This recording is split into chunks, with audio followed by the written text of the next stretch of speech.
Bom, já sabemos cifrar, já sabemos autenticar com chaves simétricas, ou seja, utilizando, pelo menos no caso dos algoritmos que a gente viu, uma chave para decifração igual à chave que foi utilizada para a cifração.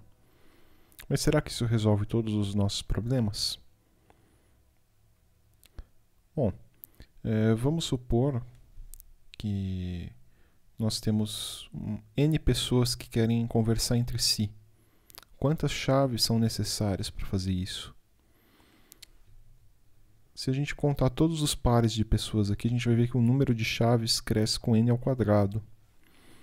Essa figura mostra apenas 6 pessoas que querem conversar uma com as outras. Imagina se a gente escalar isso para a internet inteira. Fica inviável que todas essas pessoas encontrem-se pessoalmente ou de alguma outra forma segura para poder trocar essas chaves entre si, sem ser através da rede. Como é que a gente pode resolver isso? A gente vai começar com um modelo conceitual bastante simples e depois a gente vai tentar ir melhorando esse modelo. Então vamos supor que essas pessoas possam se dirigir até um terceiro confiável, uma entidade produtora de chaves. Por exemplo, a Alice vai até esse terceiro confiável e fala: eu quero uma chave para conversar com Bob. Em outro momento, Bob não precisa se dirigir diretamente a Alice, mas Bob pode ir também até o terceiro confiável e pedir: quero uma chave para conversar com a Alice. E daí ele vai fornecer para Bob a mesma chave que forneceu para Alice. Bom, se a gente fizer isso, a gente consegue se comunicar sem que Alice e Bob nunca tenham se encontrado presencialmente. Eles só vão ter que ter se encontrado com este terceiro confiável. Bom, isso ainda é um problema. E temos um outro problema que nós precisamos depositar muita confiança nesse terceiro confiável, porque ele está armazenando chaves que são secretas, que têm que ser mantidas em sigilo. Então tem muito pouca coisa que possa ser auditada aqui nesse esquema. Então nós vamos tentar usar criptografia, introduzir novas técnicas criptográficas para reduzir o nível de confiança que precisamos ter nesse terceiro confiável, nesse TTP, Trusted Third Party. Mas já adiantando, a gente não vai conseguir eliminar completamente. A primeira técnica que a gente vai introduzir é a técnica de troca de chaves proposta por Diffie e Hellman em 1976. Para entender essa técnica, a gente pode olhar para a seguinte alegoria. Bom, vamos supor que fosse muito difícil descobrir que misturando amarelo com essa cor avermelhada o resultado desse laranja.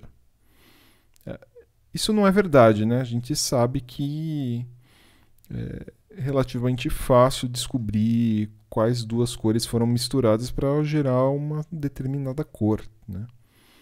Mas vamos supor por algum momento que em um universo paralelo isso fosse difícil. O que a gente poderia fazer?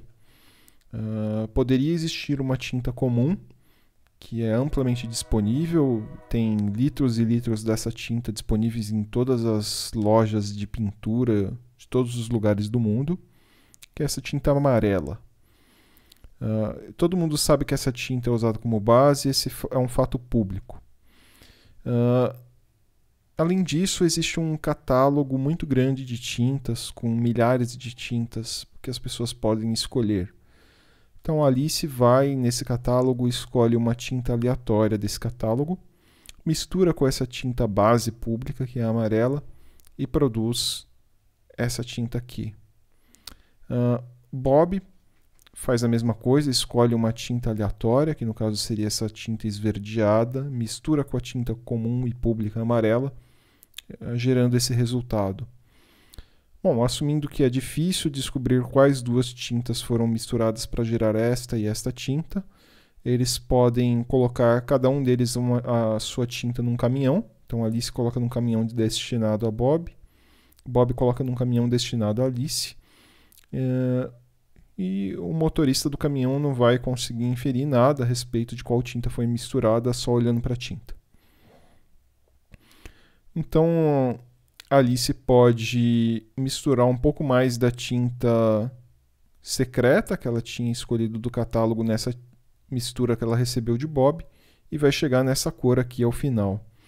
E Bob pode fazer a mesma coisa, mistura um pouco mais dessa tinta secreta que ele tinha escolhido no catálogo, essa tinta que ele recebeu de Alice, e vai chegar nessa cor final.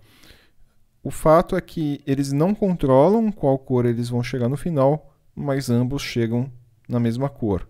E o motorista do caminhão não tem como saber em qual cor eles vão chegar, porque ele não sabe quais tintas estão sendo misturadas.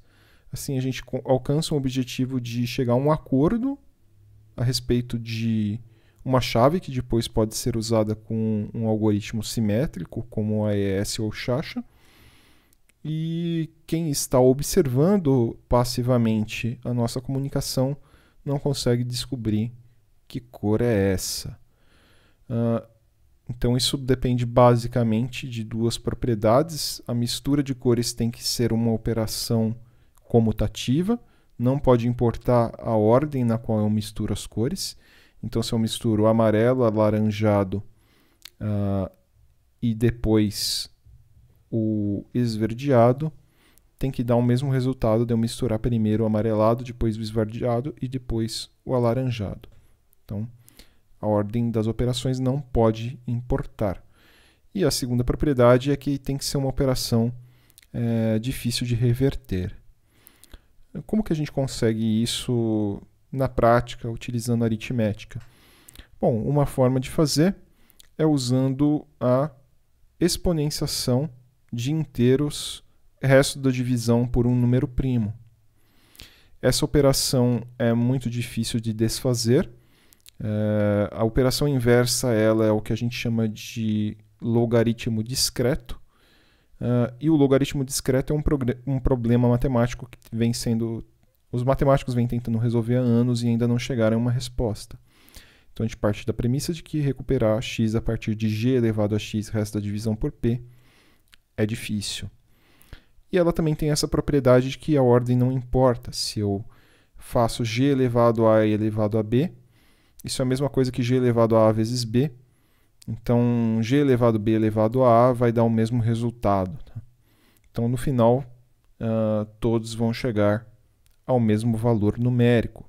Esse valor numérico pode ser fornecido como entrada para um hash, que vai ser usado como derivação de chave, e o resultado desse hash pode ser usado como chave de um algoritmo de cifração simétrica, como AES ou Shasha.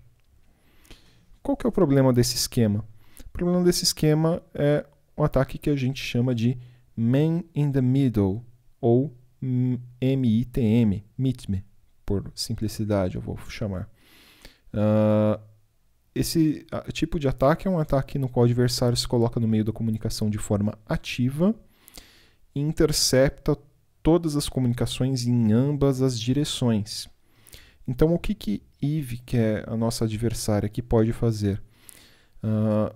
Ela pode receber as comunicações de Alice, fingir para Alice que ela é Bob, fornecer para Alice g elevado a z, fazer a mesma coisa com Bob, fingir que ela é a Alice, fornecer para Bob g elevado a z.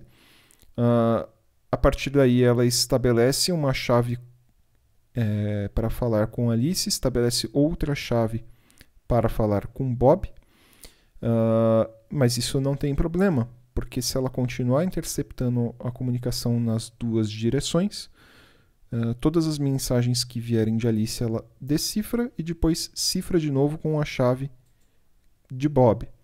E todas as comunicações que vierem de Bob ela decifra e depois cifra de novo com a chave para falar com Alice.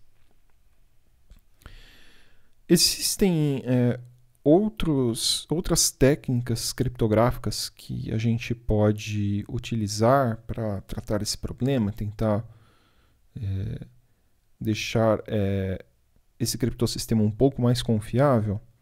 Então vamos seguir aí estudando outras técnicas criptográficas. Então uma outra técnica que nós temos é a cifração assimétrica. Então eu já havia comentado anteriormente que quando a gente tem um algoritmo de cifração, não necessariamente a chave para decifração precisa ser a mesma e também não precisa ser calculável em tempo polinomial a partir da chave de cifração. Esse é o caso das cifras assimétricas. E a primeira cifra assimétrica que foi proposta na literatura é o RSA, que vem das iniciais dos seus autores, Rivest, Shamir e Adelman, que a propuseram em 1977. Como que funciona o RSA? Então, como eu falei, a chave que é usada para cifrar é diferente da chave que é usada para decifrar, de forma que a chave usada para decifrar não pode ser calculada a partir da outra em tempo polinomial. Como que a gente alcança esse objetivo? Bom, a gente começa escolhendo dois primos grandes, com uma grande quantidade de bits. Hoje em dia, utiliza-se em torno de 4.096 bits. P e Q são escolhidos ao acaso, aleatoriamente.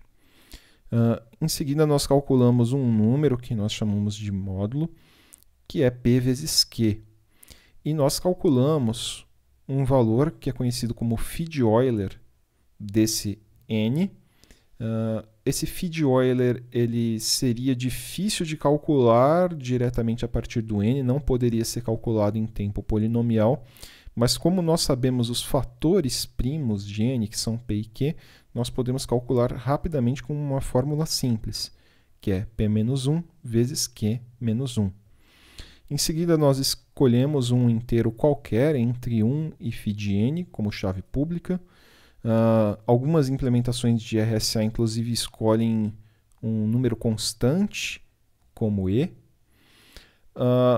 E, por fim, nós calculamos a chave privada D como sendo o inverso módulo φ(n) desse E. Então, qual que é a sacada aqui?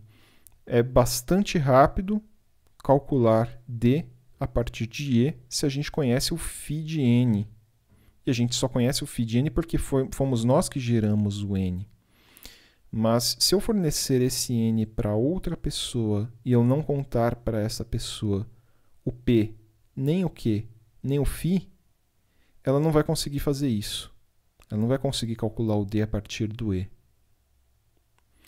Então, em resumo, a nossa chave pública é constituída pelo E e pelo N. Esses valores podem e devem ser divulgados publicamente.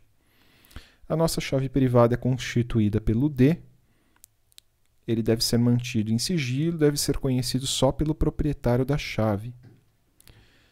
Além disso, existem outros valores que o proprietário da chave pode descartar depois de fazer essa conta, mas em hipótese alguma ele deve divulgar, porque senão também vai comprometer a segurança do algoritmo, que são P, Q e φ. Então, P, Q e φ a partir de agora não serão necessários para operar o algoritmo, mas eles não podem jamais ser divulgados a público, senão vai comprometer a segurança.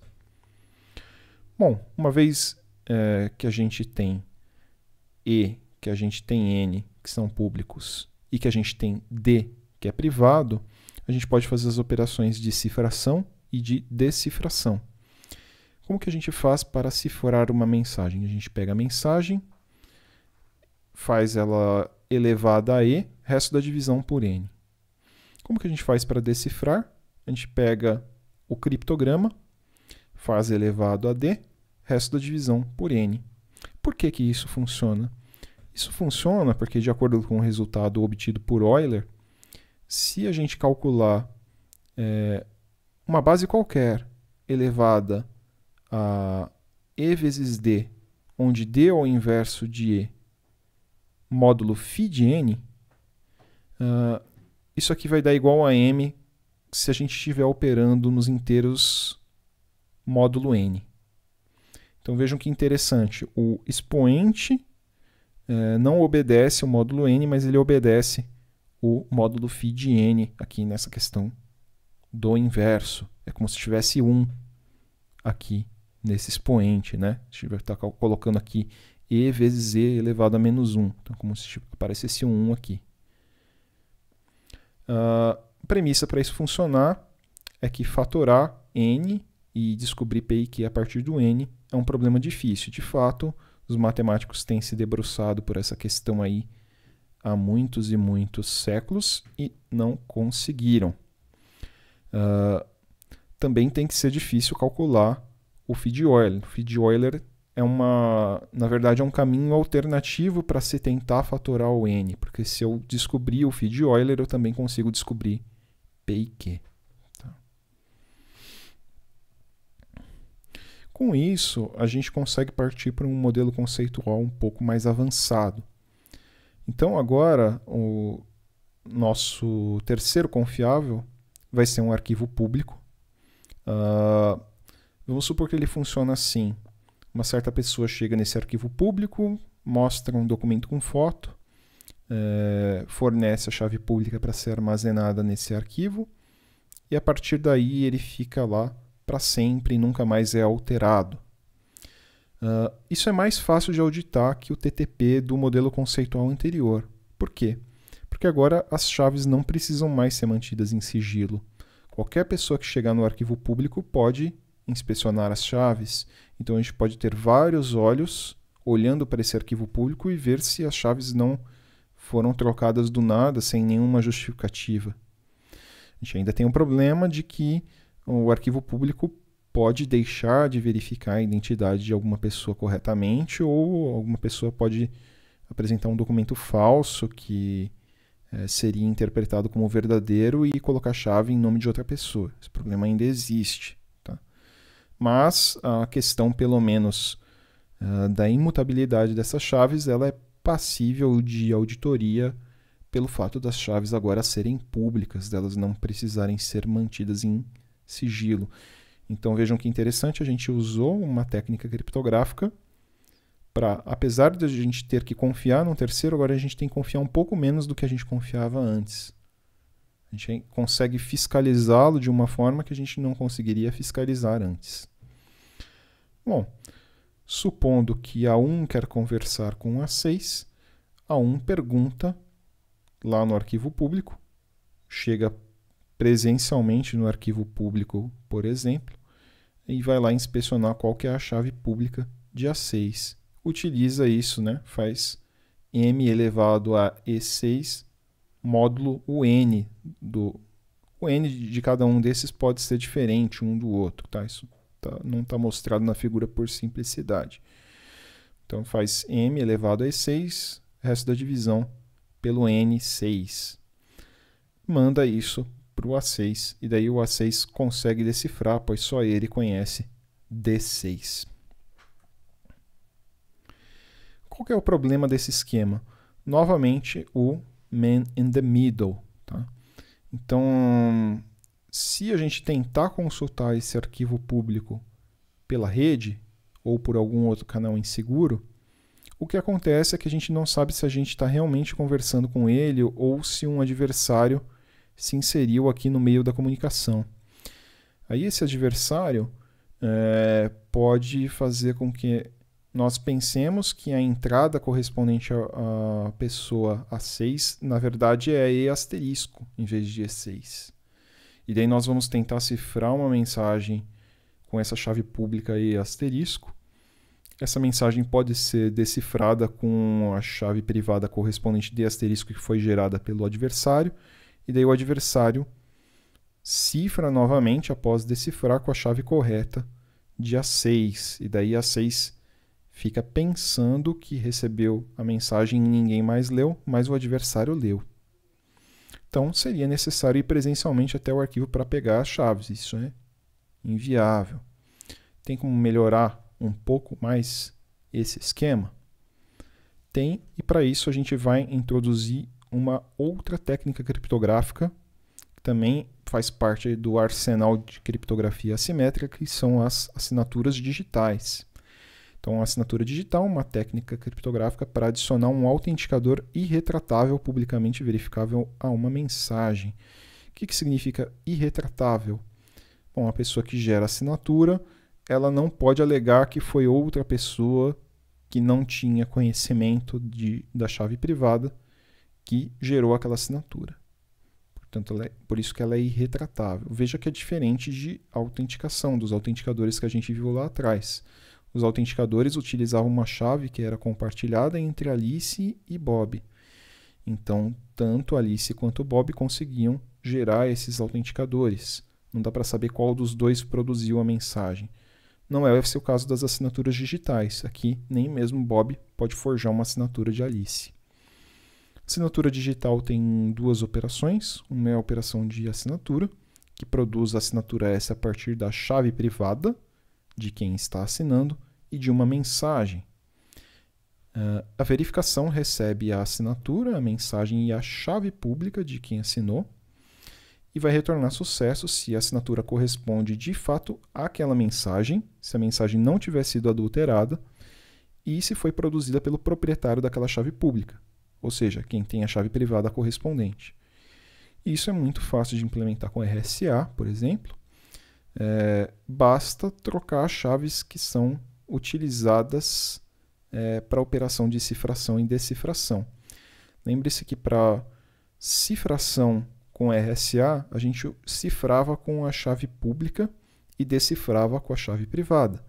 Para assinatura, a gente vai fazer a mesma coisa, mas a operação de assinatura é equivalente a cifrar com a chave privada, ou seja, M elevado a D, resto da divisão por N, e a operação de verificação é equivalente à operação de decifração com chave pública, ou seja, M elevado a E, resto da divisão por N.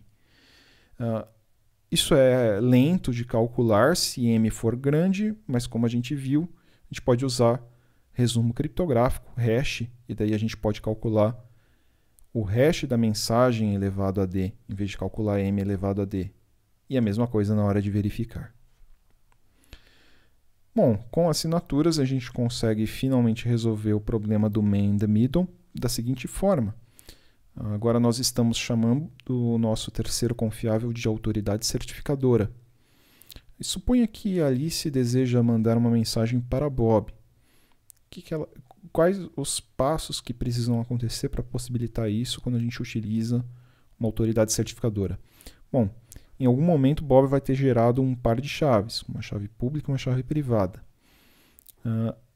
O Bob vai enviar essa chave pública para a autoridade certificadora, vai provar que ele é o Bob mesmo, por exemplo, apresentando um documento com foto, indo lá presencialmente. E com isso ele obtém um certificado para a sua chave pública. O que é o certificado? Nada mais é do que um arquivo digital que contém a chave pública de Bob, algumas informações sobre o Bob, pode ter, por exemplo, o nome completo dele, e tudo isso assinado com uma chave privada da autoridade certificadora, que só a autoridade certificadora conhece. Bom, uma vez que exista o certificado de Bob, que ele possa ser obtido por Alice, Alice vai confirmar a autenticidade desse certificado de Bob. Como que ela faz isso? Ela verifica se a assinatura gerada pela autoridade certificadora, que está assinando o conteúdo do certificado, é válida. Para isso ela usa a chave pública da autoridade certificadora. Onde está essa chave pública? Essa chave pública da autoridade certificadora é instalada junto com o sistema operacional. Então, considerando que caso a mídia de instalação do sistema operacional esteja comprometida, vai tudo por água abaixo, não tem como confiar no software que está executando no nosso computador, isso é um compromisso bastante razoável. Bom, uma vez que a Alice sabe que o certificado foi mesmo assinado pela autoridade certificadora, ela cifra a mensagem que ela deseja enviar com a chave pública de Bob. Ela pode enviar essa mensagem por meio da internet ou de outro canal inseguro, e Bob, que é o único que possui a sua própria chave privada, consegue decifrar essa mensagem. Bom, será que esse é o melhor esquema? Nós comentamos sobre troca de chaves por Diffie-Hellman e depois não utilizamos mais. Como que a gente pode comparar a cifração RSA versus a troca de chaves por Diffie-Hellman? Na realidade, Diffie-Hellman geralmente é mais interessante por causa de uma propriedade que a gente chama de Perfect Forward Secrecy. O que acontece com o RSA, cifração RSA, que não possui essa propriedade? Se Eve, que é a nossa adversária, obtiver acesso à chave privada de Bob, ela pode decifrar todas as mensagens que ela tiver interceptado no passado. Então, suponha que ela está há muito tempo interceptando mensagens que passam pela rede de Bob. A hora que ela conseguir invadir de fato o computador de Bob, ela vai conseguir decifrar todas as mensagens que Bob recebeu no passado. Já com a troca de chaves por Diffie-Hellman, isso não acontece. Eve só vai conseguir decifrar as mensagens que vinham a ser trocadas pelo Bob depois desse evento, depois dela ter obtido a chave privada de Bob. Bom, como que a gente utiliza Diffie-Hellman, então, resolvendo aquele problema do man in the middle que a gente verificou anteriormente? Alice e Bob podem usar suas chaves privadas, RSA, por exemplo, não para a cifração, mas sim para a assinatura. E daí eles assinam as mensagens trocadas publicamente durante o protocolo do Diffie-Hellman. Essas assinaturas podem ser verificadas com as chaves públicas contidas nos certificados de Alice e de Bob. É assim que protocolos modernos que são utilizados para proteger comunicações na internet, como o TLS versão 1.3, funcionam. Por fim, RSA não é a única técnica que existe de criptografia assimétrica. Em 1986 foi proposta pela primeira vez a criptografia de curvas elípticas por Koblitz. E essa técnica hoje em dia é preferida com relação ao RSA, não devido ao nível de segurança por si só, mas sim porque com chaves menores é possível alcançar o mesmo nível de segurança que é alcançado com o RSA.